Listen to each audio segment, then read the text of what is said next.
What up, you guys? It is late Monday night when I'm filming this. We're here for our weekly anchor message where we take a look at our spiritual assignments for the week. And from the wild unknown archetypes, we've got the animal, followed by the one, followed by the king. And underneath animal, giving us some clarity, we've got Two of Wands.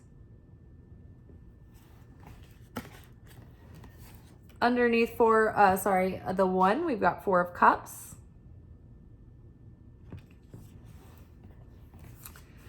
And underneath the king, we've got Four of Wands. And then at the bottom of the reading, we had Seven of Swords come out. Least favorite. So the animal paired with Two of Wands. The animal card talks about, like, as humans, we are two parts. We are the human that is a mammal, that has animal instincts, and we are a divine being that has divine potential. And so one is not mutually exclusive. We are to embrace both of these aspects of self and elevate them as united. And so this card is acknowledging both sides. On the one hand, there's this feeling of, like, when this animal card is triggered and in shadow mode, it feels like we are backed against a corner, or like we're a caged animal, like desperate to escape. It makes us feel reactive. It makes us, there's like almost like a desperate energy underneath it, or fear. But it puts us into a state of consciousness that's a lower state. And it is a state, like a consciousness that is coming from like the level of the flesh, not the higher mind, not the higher consciousness, not the higher soul or the higher will. So it's like based in our basic needs and base instincts, and it's reactive. It's not cause consciousness, it's effect consciousness. So animal card can also talk about our basic animal needs, like our creature comfort needs, our core needs to survive. It can talk about our animalistic temptations and our kind of raw passions and desires and appetites. And I feel like for this combination, I feel like what it's saying is like the Two of Wands is like, this girl has the world in her hands, and she's kind of sitting still in her comfort zone. This is her home. This is the village, but she's at the ceiling here. She's hit her glass ceiling, and she's sitting on top of it, and she's seeing this distant moon, right? Things that haven't come into fruition yet, and possibility and expansion and growth. And so this to me is saying, I'm ready for more. I am ready to live beyond just scraping for my animal needs. I'm tired of survival mode. I want to be free of that fear and the confines of the ego's grip on my mentality, on my mental state, but also in life. I am done settling for half-assed efforts or half-assed returns. The world is my oyster. I have the world at my fingertips. I have a world of potential and talent, right? This is what this character is saying. And so I'm ready now to leave this comfort zone. And so in order to at least get ourselves out of that feeling of being that caged animal that's caged in, that our needs aren't being met, we need to tend to at least our core basic needs and make sure that those are being cared after.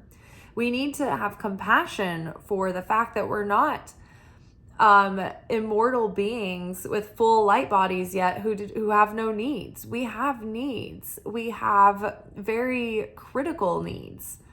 To not only, physical needs to survive, but we've got emotional needs that we need to survive, not just thrive. So I feel like right now it's important that we're making sure that we are satiated in like the core things that we need to feel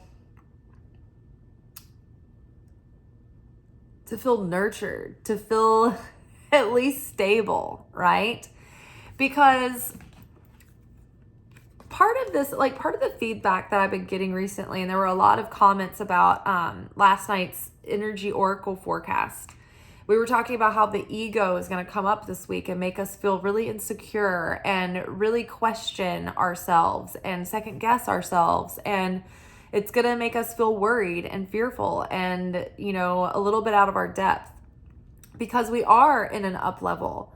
And so we haven't really fully expanded our threshold for what's going on, for all of the change, for all of the challenge coming in, the new level of challenge. Every time we up level, our opponent up levels with us. So not only do we have like a bigger field that we're playing in with different levels of, requirement, but we also have a new opponent who's like in our face and like trying to basically get us to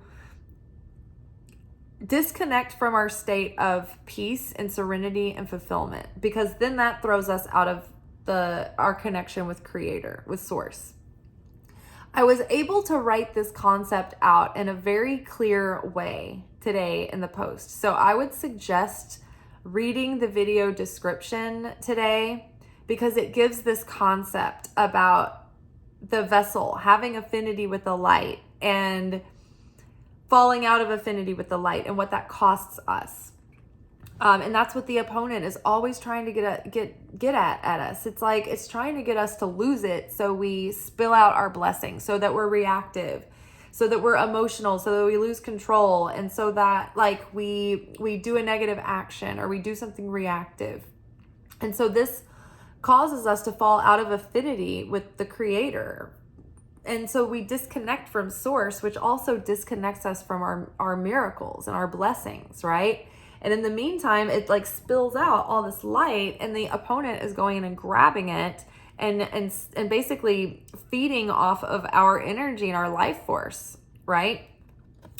So it behooves the opponent to make us feel desperate and scared and insecure, right? Because then we're like, our vessel is like spilt over like a cup, and all of the energy, all of the light that we've been building towards crystallizing these manifestations and aligning with our divine path, it's all spilled out, right?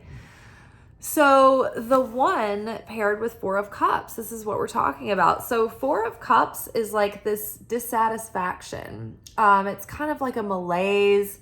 It's a low-level depression where you're just feeling in a rut or stuck or kind of bogged down by, like, this person has a dark cloud over them and it's raining around them, right? And they're kind of in this moment of despair and almost like a self-pity kind of moment. And they don't notice that they have a helper that's trying to hold them, that's trying to shelter them through the storm. It doesn't mean the storm's not there, but we're not without something having our back, whether it be our angelic protection. And the thing is that when we're dissatisfied like this, and we're not in a state of fulfillment, and we're angry and we're sad and we're frustrated, we're feeling fear and lack and doubt, the angels can't really help us either, even though they want to, because they are not in vibrational resonance with Zoloft cloud. They can't come near. They want to deliver you blessings, but there's no way for the package to land, because we are so dissonant that it's repelling the good things that want to come close to us. It can't, because there's no vibrational resonance. The The frequency is off, so it's causing dissonance instead of like attracts like, right? So we need to make our connection with the one, with source, king in our life. Because nothing is worth falling out of affinity with the light of the creator. When we're connected with the creator, we're plugged in to that feeling of, I'm not alone. Something has my back. Something is watching over me. You feel the love of creator. You feel guidance. You feel that tiny voice that's speaking to you, that's guiding you. You feel protected. You feel sheltered. You feel provided for. You feel fulfillment. You feel peace. You feel joy. You feel like no matter what, come what may, you're certain everything's going to be okay. That's what it's like to be connected with the creator. And because you're feeling that fulfillment, you're magnetic. Your vessel is open to receive. You're in that connection with source. And so source has everything. Source is abundant. Source is all that is. And so you're connected, and then your vessel is receiving all of that flow, that cosmic harmony, that divine favor, protection, provision, guidance. But when we fall out of affinity with the light of the creator, we're cut off from it. And then we're left open and exposed to chaos, right? And so the miracle is that in any given moment, we can reconnect with that grace. But it's about shifting our consciousness. We have to get our thoughts right before we can do that, because our thoughts are clouding our consciousness and our mind, and it is going on like it's going off wild, thinking about the worst case scenarios. That's also affecting our feelings and our emotions and our moods, and it starts to affect who we become. And so we need to be mindful of the state of our consciousness and our connection with the light of source. And having a daily practice where you check in at least once a day with source at least gives you one daily dose of that feeling of connection. And you build your trust muscles, and you build your faith, and you build your experience in getting to know source, because then you can feel the difference when you're connected and when you're in. You can feel things brewing, and you can feel things coming through. And you can also feel, oh my gosh, when I'm out of affinity with the light of the creator, you can feel it. It's like, oh, I feel precarious. I feel edgy. I feel angry. I feel angsty. I feel like this animal backed into a corner, right? And when we're feeling like this, when we're feeling threatened and scared and insecure and trapped and stuck, also sad and like frustrated and lonely, and like we're just like left out in the cold, we need to immediately, as fast as we can, step back and observe those feelings and separate ourselves from being in it, from being in the soap opera. Because not only are we starting to disconnect from the light at that point, and we're left open to chaos, the more we think about it, the more that's what's being created. That's what we're naming and claiming and bringing into life, right? So we need to watch our mind and where we have that mindset, where our perspective is at, and the quality of our thoughts. And you may not be able to control that first thought that comes in, but as soon as you notice it, you can decide, okay, I've got to turn the channel. I've got to switch my thinking. I've got to distract myself from this and completely shift gears to something that brings me at the very least, peace, if not joy, if not love in my heart when I think about it. So this feeling of malaise, it's keeping us separate from the light of the creator. But in order to overcome this feeling, the key is just to have that connection with source, right? Prayer and meditation. Don't take any tools or money. That you can do them while you're doing other things. Meditation takes a little bit more stillness and quiet, although you can go on a walk or a run or something, but it's not the same as when you're like really quiet and alone and still. It's a different quality. It's a different type of meditation. Studying sacred texts and, understanding and going deeper into that's part of a practice.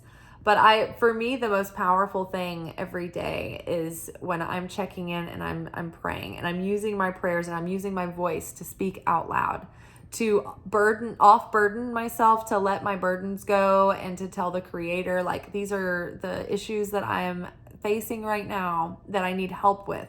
Please give me guidance, protect me as I like go through this, and this challenge, this initiation. Give me the strength, give me the courage, and give me the guidance to know how to handle this. How do you want me to handle this? How is this going to get me closer to that destiny that you have set aside for me? Because we don't just get that destiny for free. What we get for free is fate, the hand of fate that is dealt for us. It's our transformation, it's our participation in the work that starts to shift us toward that timeline of the divine destiny, right? That destiny that's got more affinity with the higher self. So we're shifting in that direction, but our ego is fighting back. It knows we're starting to become more of that higher self, and it feels very threatened, and it feels very insecure, like the ego is going to be left for dead or completely destroyed instead of just healed and integrated. So nothing is worth our fulfillment. Nothing is worth feeling that connection to source and being in affinity with the light of the Creator. Nothing is worth us being cut off from our blessings. So that is why that needs to be king in our life. Having that regular daily practice. I mean, literally my daily spiritual practice, I get up in the morning and I do a kosher hand washing. And then as I get my coffee started, and I do a prayer that sets a circle of protection and invites my angels in for the day, and it includes the Lord's Prayer. And then I scan the 72 names of God, and there is an app called 72 Names of God that the Kabbalah Center puts out. But there's a whole chart of all 72, and it's these combinations of 3 Hebrew letters, and each name is 3 Hebrew letters in different combinations. And so there's an app where you can actually break each one down and separate it and like scan each one, and it has a description of what the power is of that name underneath it. And so I have a bunch of the solo ones collected in a photo album, and I actually scan those and scan the 72 name chart and say the Anabakoak and the Shema, and I just have like a freelance off the cuff prayer, a freestyle prayer, where I just invite Jesus and God into my day and ask for guidance and help and favor and help that I can transform the things that I've been trying to work on. And I name those, and I call myself out, and I confess those things about myself. And then I watch a video, it's called the Daily Zohar, where it's like a Bible study on a Torah portion, and there's like a different one assigned for every day. So I do that through the Kabbalah Center, and that's my morning Bible study. And then it's after that I get into my day, and that's when I write out, my day in my day planner. I write out my core desired feelings for the day. I set those intentions and, some gratitude, and I write the little miracles coming through the day, like in my planner.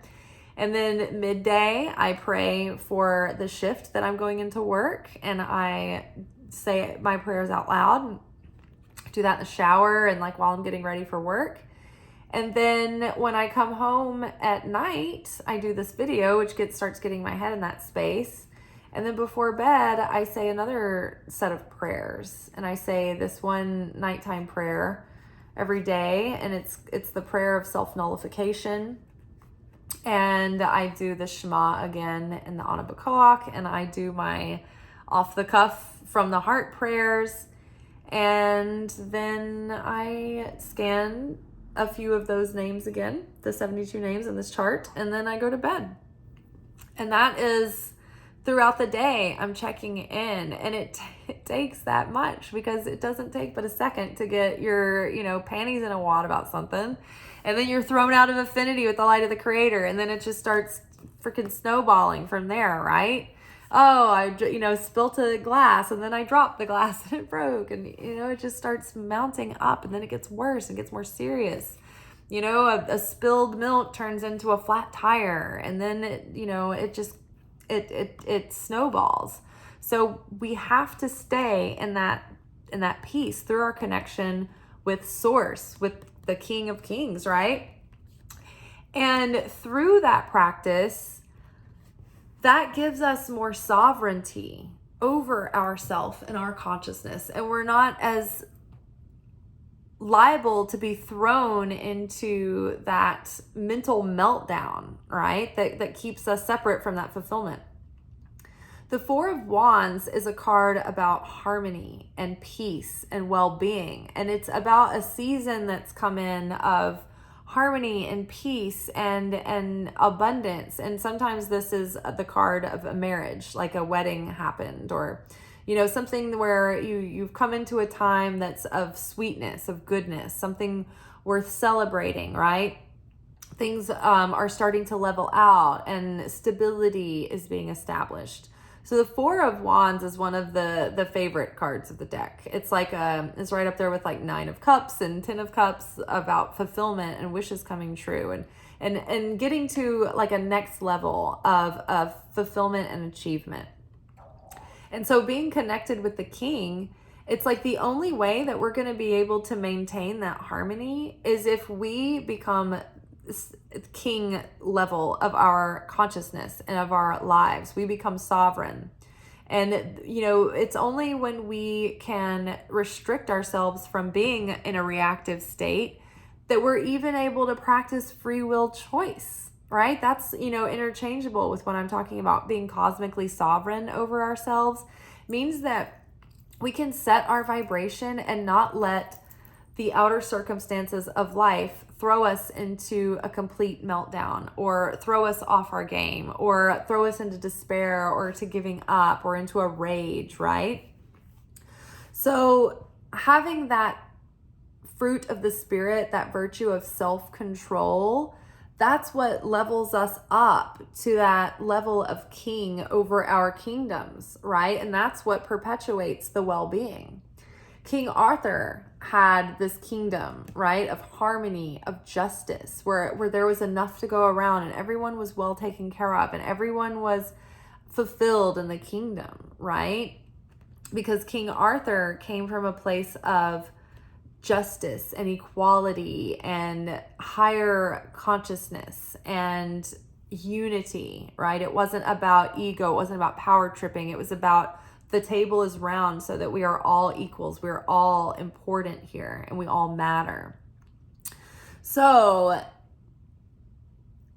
claiming that sovereignty over our own state of being is going to lead first to that inner fulfillment, right? Through our connection with Source, through our connection with the main king, we then establish that inner sense of fulfillment and that inner sense of peace and harmony and well-being. And then that starts to manifest in our outer world as literal harmony and abundance and well-being and love in our lives. And so we then become more like a king. We're like up-leveled, right? But it does take that connection with Source as king and then making that the most important thing. Your top priority is maintaining that sense of fulfillment, that inner sense of peace, that inner sense of well-being. Make that unshakable and base it on your faith and certainty in Source. And faith is something that we have to grow through these times of uncertainty. And so how do we do that? What gains us those miracle points is when we're in the midst of fear and we're feeling it and we're feeling afraid and we're feeling uncertain and nothing is sure and nothing is certain. Instead of going deeper into that hole, into that pit, we stop and we say, you know what? I'm going to pretend to be insane. I'm going to choose to be certain in the Creator no matter what. Even though I feel this fear, I choose faith. We don't even have to feel it. We don't have to believe it. But as long as that's our free will choice, then the gap starts to be filled, right? And Spirit is able to come closer. Angels are able to come closer. The better we start feeling, the more we can connect with that heavenly help again. But it takes our choice and our determination. That's the part of us that's the divine, cosmic human The animal human, no free will, no choice, in response to the conditions of the moment, in complete reactor state. But it's the fact that we have that divinity within us as well, where we have the choice to say no to the animal. I'm not going to act out in desperation. Even though I might feel like this animal inside, like I could run wild in fear and rage and desperation and desire and all of it. I'm overtaken by my animalistic instincts, right? But we can temper those, and we can say, I know I can observe that I'm feeling all of this, but I'm actually going to choose reason. I'm going to make sure that I'm emotionally sober before I take an action or I make a big decision or a choice, so that I can practice free will, so that I can practice the divine part of my human self, right? And I'm exercising this divine part of myself so I can watch out for and take care of my animal self, right? This is not being rejected. This is embraced. We need to take care of this animal, right? We wouldn't be cruel to a pet. Hopefully not. We would think, oh, this pet has needs. This pet is afraid. This pet has been threatened. This pet is feeling insecure and it needs help. It needs to be taken care of and nurtured and rehabilitated. Same as us. We need to be kind and compassionate to that part of us that is an animal, a mammal with needs. And, part of that is just making sure that we set our life up to take care of those needs and we don't ignore them, right?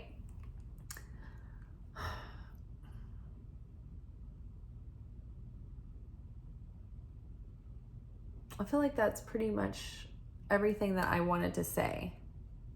So basically, just to sum it up, we are ready for more than just being in survival mode. And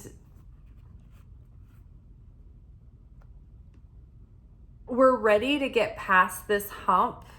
And we are literally up leveling, but our nervous system has just not caught up with it yet. We need to re-regulate. We're dysregulated right now. So there's so many emotions. There's so many different feelings going on. And it's kind of causing us to feel disconnected from the light, to feel disconnected from source. And it's kind of exposing us to feeling insecure and afraid. And we're missing, this offer of assistance behind us, or we're not focused on all the good or the help that we do have. So basically, to shift out of this, a practice that's very powerful and very effective is gratitude. To focus on every single tiny thing that you're grateful for, and to feel the gratitude as much as you can. It's the feeling that really gets the ball rolling in the cosmos. It's the feeling that creates the magnetism. So we're getting out of this malaise because it's disconnecting us from the one source, right? And so we're making it our priority to make sure that our vessel stays attuned to the light, so that we do not fall out of affinity with the light of the Creator, because nothing is worth being cut off from our blessings. Nothing is worth being cut off from our protection, from our connection to source, from that fulfillment. And when that connection is there, it is so fulfilling. Just having a state of inner peace and feeling that like everything, all is well. There's almost nothing I would trade for that. When I have that feeling and I'm observing how peaceful I feel when I have that, it's like that's the most precious thing on earth, right? Because you can have all the money in the world and you can be surrounded by people, and you can be surrounded by the best, most beautiful, awesome, like intelligent, charismatic, interesting, hilarious people. But you can still feel lonely and disconnected and dissatisfied and feeling lost and just very precariously hanging out there on the edge of oblivion, right? It's that connection with source, though, that makes us feel secure and fulfilled, like there's a purpose and a meaning, even in just our own daily connection with our transformation and our elevation. That's the real meaning and purpose that we have here, is just to correct and elevate our soul. And through doing that, bring that light of the Creator into the world and hopefully make the world a better place than we find it. And hopefully have a positive impact on others, right? And so we will become king-like over our life and sovereign, cosmically sovereign, and step into that higher divine aspect of self when we establish this connection, and that is king, and that is number one in our life. Because the more stable our connection is with source, the more stable we are, because we start to build that trust and that formula of certainty. And we start to realize that it is not dependent on fully being authentically not afraid. Like, we can still be afraid and choose certainty, and it still helps us. Now, this 7 of Swords here, I'm so glad that I didn't skip over this. So in the midst of up leveling, and when we are choosing our practice of connecting with source, connecting with God, our spiritual practice every day, the opponent is not going to like that. The opponent is like, okay, well, first of all, thanks for gathering all that light, because I'm going to come in and try to steal it like these eggs. And second, I'm going to try to throw you off into a rock bottom so that you don't fulfill your potential. The opponent is always trying to prevent us from connecting with our destiny and fulfilling our potential, right? Because if we do that, then we are spreading source light into the world, and we're taking away from darkness. And the light, is gaining all the power, right? On the scales of good and evil, all the power is going to the light side. So the opponent, when we begin to up level and we begin to elevate in our soul, it's like it's always waiting around, wanting to take from us. And so the way that the opponent does this, the Satan, it uses the people and circumstances and events around us to basically fuck with us. And so another reader named it, and I don't know if this is like where he got this word, but it's so perfect. But he calls it pendulums. Pendulums is like when your demons or someone else's demons are like, oh, I know how we can fuck with her. This person isn't very conscious right now. This person is not conscious. They're not present in their thoughts. So I'm going to jump into them, and I'm either going to get them to do something that's pissing this person off, or just being slow and getting in their way and making them frustrated, or literally just being toothless and fucking up the what they were doing, their mission. Or the circumstances, just like seemingly out of the blue, get fucky, right? Tonight, my reservations kept canceling at the restaurant, and my manager had to literally stay on top of it all night to make sure that I was trying to replace those tables that would fall through. But I'm like, oh my gosh, the opponent is using anything it can to fuck with me and get me angry, get me fearful, get me worried. And sure enough, my manager was like, I'm with you on this. We're going to make sure that you're taken care of. But it's this 7 of Swords, this little thieving energy coming in and trying to steal all the eggs, trying to take the light. It's if you ever catch yourself in the middle of a bad day and you're oh, it's just one thing after another. No, it's opponent dressed up as this perfect pretty little flower thing here, but it's really just covering up all the scales because it's a snake. And when you're having that bad day, just know that the opponent is in there trying to steal your eggs. Every time you get pissed off, ooh, stealing another egg. Every time you get sad, stealing another egg. Every time you throw something down or kick something out of frustration, ooh, all your eggs, there they go. It's so crazy. And so when you start seeing this happen and you start to recognize it as it's happening, you're like, oh, whoa, I'm seeing the simulation. I'm seeing the matrix in action, and I'm seeing all of these tricks that the opponent is using. And so the more that we can observe that and see them, the more that we take the trigger out of it. And you're like, oh, okay, I'm not going to get upset right now because that's exactly the trap, right? And it's hard. It still makes you want to spit nails, and it still makes you want to cry tears of frustration. But it's easier to start to train yourself out of that emotional response and that reactivity. And so when you see these things happening, it's just like, okay, I can anticipate this coming. I am fortifying myself in faith and certainty and joy and appreciation and gratitude. And when the challenge comes, you got to say, pause, stop. What a pleasure. Why is this in my movie? Why is this playing out this way? How can I learn from this? How can I grow from this? How can I take this challenge and turn it on its head and reveal more light through this situation, right? So the opponent, like I said, it gets in and it will use a person who's not conscious, who's not using their free will. And so it'll use them to mess with you. And so this person might be innocent and just toothless and not realize what's happening. Or it could be even more malicious than that. And they could, the devil and the demons could be like, oh, look at this person's a shady person. They're going to be perfect. They're like a couture demon flesh sleeve suit. I can just put them on and use them so easily. And so the Satan might literally send a manipulative character in your midst to fuck with you and to try to make you mad and to try to steal your eggs. Maybe this person is literally trying to steal your eggs or compete with you in an unfair, shady, toxic way or something, right? But don't let anything separate you from the affinity with the light of the Creator, from Source. You have to see this and say, you know what? I'm not falling for this. I am not falling for this. No weapon formed against me shall prosper. All those who rise up against me shall fall. I will not fear what the devil may bring me. I am a servant of God. And when I feel the opponent fucking with me, I need to stop cussing because I'm probably just getting buried further in the algorithm. Then I say that, but then there are channels that are like very graphic and they talk about like all kinds of stuff. And that's the whole point. It's like that's their thing.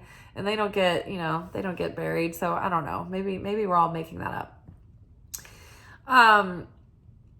But yeah, nothing is worth falling out of affinity with the light of the Creator. And so when you can see the opponent coming, it's like, oh, you can start preparing yourself and fortifying and being like, okay, no, I'm not going to get thrown off. I'm not going to get angry. I'm just going to focus on prayer and proactively meeting the situation from a state of sovereignty. I'm not reacting to the situation. Maybe I'm not even taking an action. Maybe I'm letting Source take care of it, right? But you can't react in fear or desperation or like the animal instincts, right? Self-preservation. You have to take a step back and you have to sit with it and be in the midst of it and make a conscious free will choice. Don't let Satan take from you and manipulate you by doing it through another person. Just distance yourself, set the boundary, but don't fall prey to it and fall into that trap and get frustrated and get downtrodden and get to the point where you're just like, I give up, whatever, because then you can't lose your blessings unless you give up. If you maintain certainty, all the effort that you put into something, even if it all falls apart, that light, I always like to use my lamp back there as the example. It's like that light is still sitting there in that storehouse, in that spiritual storehouse, in the vortex, waiting for the next time that it can be channeled into something that can be a success for you. So don't fear. Everyone that is going through an up level right now is feeling like they're on shaky legs. They're second guessing themselves. They're feeling insecure. They're feeling like out of their depth. And that is normal. We just have to get grounded and integrate into this new level. And it'll happen faster than we think. But the more that we can observe, the more that we can have understanding and compassion for our feelings right now and how we're feeling and why, and then just kind of take a step back and disconnect from the being in the soap opera of the feeling, and then just like observing it more, and even talking out loud to yourself. Sometimes when I say out loud to myself how I'm feeling and why, or even if I say something like, I'm being obsessive compulsive right now because I'm hyper vigilant about something that is creating fears in me that are amplifying things that aren't really happening, right? So when you say that out loud to yourself, it actually helps calm you down and regulate you, and it helps you disconnect a little bit from being in the feeling, and it lets you step back and be the observer of the feeling, and that helps you detach a little bit from it, just in that one quick step. All right, you guys, we have talked for 40 minutes. I think that is enough said for tonight. I don't want to start going in circles, but I will see y'all tomorrow for our weekly manifestation oracle reading. Ciao.